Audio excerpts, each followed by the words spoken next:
প্রিয় দর্শক, সাজ্জাদ কাদিরের প্রীতি নিন, শুভেচ্ছা নিন। আজকে আমি একা কথা বলবো না, দ্বৈতভাবে কথা বলবো। আজকে আমাদের এই লাইভে যুক্ত হয়েছেন ভবিষ্যতে কি হতে চলেছে বাংলায়।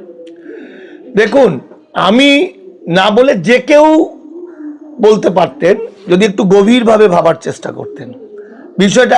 তবে আজকে যে ব্যাপারটা দাঁড়িয়েছে সেটা কিরকম জানেন তো, সেই মহাভারতের ধৃতরাষ্ট্রের যে একজন সহচর ছিলেন এবং তিনি সারথীও ছিলেন, তাকে ঋষি বেদব্যাস তাকে একটা দান করে একটা বর দিয়েছিলেন। সেই বরের জন্য সেই ভদ্রলোকের নাম ছিল সঞ্জয়। সঞ্জয় কিন্তু দূর থেকে মানে যুদ্ধের সময় সব বলে দিতে পারত, কবে কি হবে কি হচ্ছে সব। তো অনেকে মনে করতে পারে যে সঞ্জয়ের মতো আমিও সবটা দেখতে পাচ্ছি কি করে।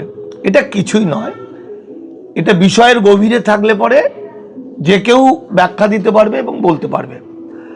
আমি সেই জায়গা থেকে আমি এখন যেটা বোঝাচ্ছি সেটা হচ্ছে যে দেখুন, এই ভোট যখন আমার বাংলার এসআইআর করে 91 লক্ষ ভোটার ডিলিট হলো, 27 লক্ষ মানুষকে অ্যাডজুডিকেশন করে বাতিল করলো, তখন আমি বলেছিলাম এই ভোটের কোনো মূল্য নেই, এই ভোট দরকার নেই, যে রাষ্ট্রপতি শাসন জারি ভালো। তারপরে আমি বিভিন্ন মানুষকে বলতাম যে দেখো, সব কেড়ে নেবে, মানে ভোট যাই হোক সমস্তটাই কেড়ে নেবে। তার কারণ আছে, কারণ এটাই আরএসএস এর 100 বছর পূর্ণ এবার হিন্দু রাষ্ট্র ঘোষণা। আপনারা জানেন যে গত কয়েকদিন আগে, কিছুদিন আজকেই দেখলাম আরএসএস এর প্রধান মোহন ভাগবত তিনি বলছেন নরেন্দ্র মোদী তার হাত চেপে ধরে কি একটা উত্তর দিয়েছে যে সৈনিকদের মধ্যে 50% মানুষ আছেন যারা প্রকৃত হিন্দু নয়, মানে বর্ণ হিন্দু নয়, ব্রাহ্মণ ক্ষত্রিয় বৈশ্য নয়। এই অচ্ছুদরা কুড়ে কুড়ে খাচ্ছে, মানে এদেরকে এখনই বাদ দিতে হবে, এদেরকে বাদ দিতে হবে। তো সেই দিকে যাচ্ছে। আমরা যা যা বলেছিলাম তাই মিলেছে, কিন্তু বাঙালির হতাশ হলে হবে না। অত্যন্ত ভালো দিন আসছে আমাদের। কেন জানেন কেন এত ভালো দিন? কারণ বাম আমলে আমরা গণতন্ত্র, ধর্মনিরপেক্ষতা অনেকটা এনজয় করেছি। আমরা নাবালক ছিলাম, সাবালক হইনি, সবটা তো হয়ে যেত। তৃণমূলের আমলে কি হয়েছে? তৃণমূলের আমলে আমাদের অভিমান বেড়ে গেছে। অমুককে দিল, আমাকে দিল না কেন, অমুককে আমাকে কম দিল কেন, এই বলে ফেললো কেন, ওই দিল্লিতে গিয়ে আন্দোলন করুন বললো কেন, এই হরিচাঁদ গুরুচাঁদকে বলতে গিয়ে রঘুচাঁদ গুরুচাঁদ বলে ফেললো কেন।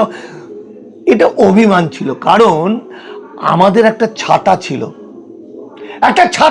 সেই ছাতা আমাদের রক্ষা করতে প্রত্যেকটা ক্ষেত্রে বাঙালিকে বুক দিয়ে রক্ষা করেছিল, যে পার্টিই করুক। তিনি জননেত্রী মমতা বন্দ্যোপাধ্যায়। আজকে বিজেপির আমলে আমরা সাবালক হয়েছি, আমরা যুবক হয়েছি। আমাদের বুঝতে হবে স্ট্রাগল ফর এক্সিস্টিং, আমাকে বেঁচে থাকার লড়াই করতে হবে প্রতিটি মুহূর্তে। ভয়াবহ সরকার আসতে না আসতে বুলডোজার নেমে গেছে, বস্তি উচ্ছেদ হচ্ছে, মেরে পিটিয়ে শেষ করে দিচ্ছে, খুন হচ্ছে, মসজিদ মক্তব আগুন লাগিয়ে দিচ্ছে। কে অর্ডার দিচ্ছে দেখুন ভালো করে। এখনো কিন্তু সরকার হয়নি, সরকার হবে কালকে। তাহলে আজকে বা গতকালকে, গত 3 দিন ধরে কারা অর্ডার দিল? কারা দিল? বিজেপির কি কেউ দিল? কোনো নেতা দিল? কোনো অফিসার দিল? তাহলে নোটিশ যাচ্ছে কি করে? মানুষের মধ্যে একটা প্রশ্ন নেই?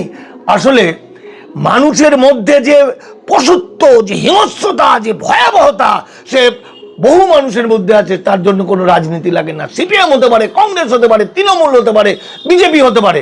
এই যে লুম্পেন এবং পশুর দল, তারা নেমে পড়েছে, তারা হুটলাট করছে চারিদিক। এখন এই মানুষগুলো ধ্বংসলীলায় নামছে। এটাই নিয়ম পৃথিবীতে, এটাই হয়ে এসছে। এদের হাত থেকে বাঁচতে এবার মানুষ সংঘবদ্ধ হবে। একটা জিনিস বুঝুন, আজকে সিপিএম এর আমলে আমরা যখন সিপিএম এর যে নেতা মন্ত্রীরা ছিলেন পুরোপুরি কমিউনিস্ট না হলেও তারা মাটি থেকে উঠে এসেছিলেন এবং তাদের মধ্যে তাদের আদর্শ নীতিটা ছিল। তৃণমূল যে সরকারে এসছেন এবং মমতা ব্যানার্জি নেতৃত্ব দিচ্ছিলেন তার বেশিটাই বাম ঘরানার মানুষ। সিঙ্গুর নন্দীগ্রাম আন্দোলন করেছিলেন বাম ঘরানার, এরা জেনে শুনে লড়াইটা করেছে। কিন্তু আজকের যে সরকারটা বিজেপির এসছে, এই সরকারের একজন নেতা মন্ত্রী নেই, মানে যারা হবেন, কি মুখ্যমন্ত্রী হোক, কি স্বরাষ্ট্রমন্ত্রী হোক, কি স্বাস্থ্যমন্ত্রী হোক, কি শিক্ষামন্ত্রী হোক, কি তথ্যমন্ত্রী হোক, কেউ জানে না আরএসএস কি জিনিস। দু একজন বাদে যারা আরএসএস ঘরানার, কেউ জানে না, নাথিং। তারা জানে না ইউসিসি, তাদের কাছে ইউসিসি মানে হলো মুসলমানদের 4টে বিয়ে, সেটা বন্ধ করতে হবে। তাদের মধ্যে তারা এই বোধটা নেই যে তার জানাশোনা একটা লোককেও সে দেখাতে পারবে না 4টে বিয়ে। যদি কখনো একটা দুটো আছে, হিন্দুদের মধ্যেও আছে, আমি অরুণাচলে গিয়ে দেখেছি একটা লোকের 35টা বউ, সেও তো হিন্দু। তাহলে ইউসিসি মানে জানে না। ইউসিসিতে শুধু শরীয়তি আইন উঠে যাবে তা নয়, মানে মুসলমানদের ওই 4টে বিয়ে এইগুলোর জন্য ইউসিসি নয়।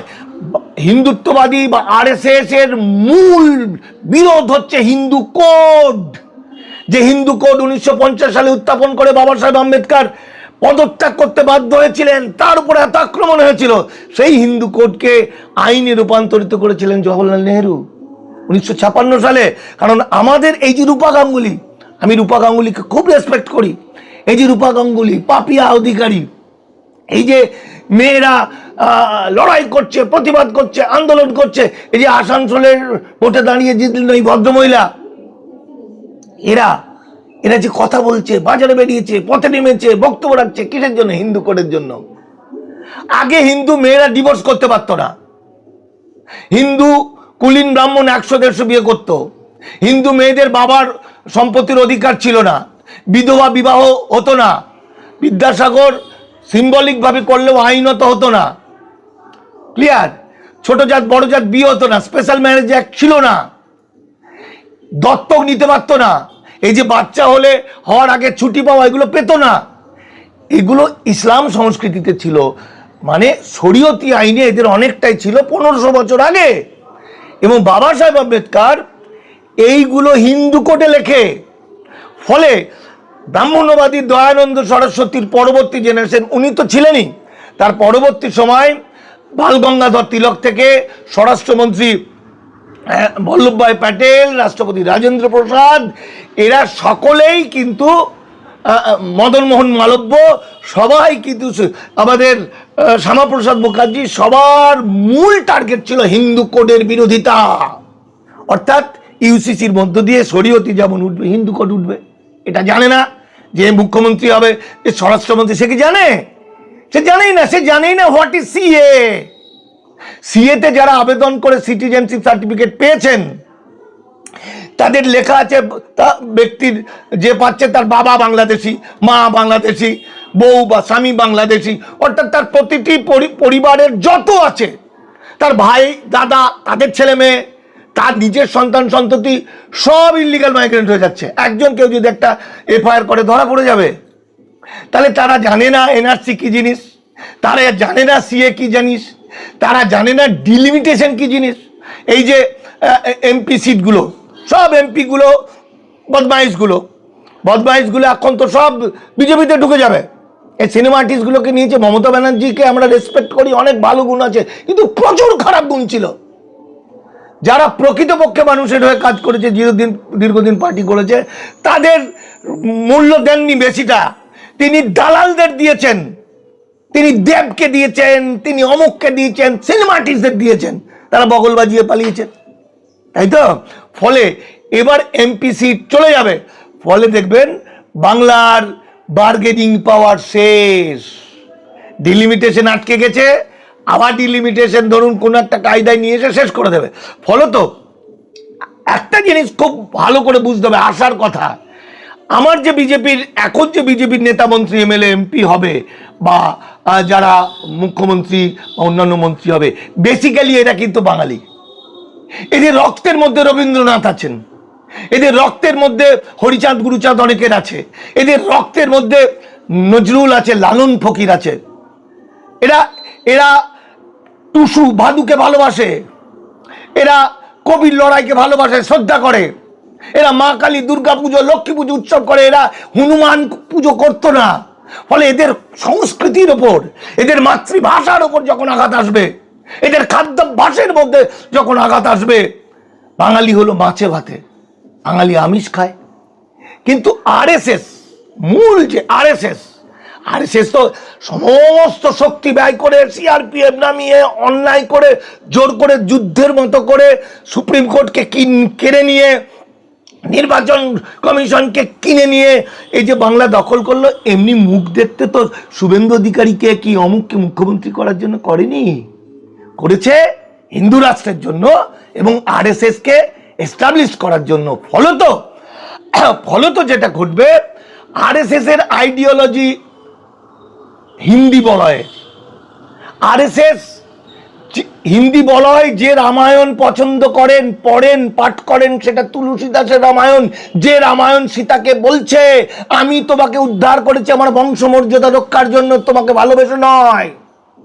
সুতরাং তুমি হনুমান, জাম্বুবান, বিভীষণ, লক্ষণ যার সঙ্গে খুশি শুতে পারো, মানে বিয়ে করতে পারো। অপরাধ, সীতা বলেছিলেন আমাকে, আমি একটু প্রভুকে দেখা করতে চাই, আমি স্বামীকে দেখা করতে চাই। কিন্তু বাংলার সংস্কৃতির, বাংলার রামায়ণ, বাংলার সীতা আমাদের বাড়ির কন্যা, এটা তুলসী দাসের নয়, আমাদের বাংলার হলো কৃত্তিবাসের। ফলে আমাদের বাংলার, যখন মোহন ভাগবত বলছেন যে মেয়েদের কাজ হচ্ছে সন্তান জন্ম দেওয়া, খেতে পাওয়া, বিনিময়ে স্বামীকে সুখ দেওয়া, তাই তো? উনি তো নিজের কথা বলছেন না, এটা তো আইডিওলজি আরএসএস এর। আর আমার বাংলার রামায়ণ প্রেমী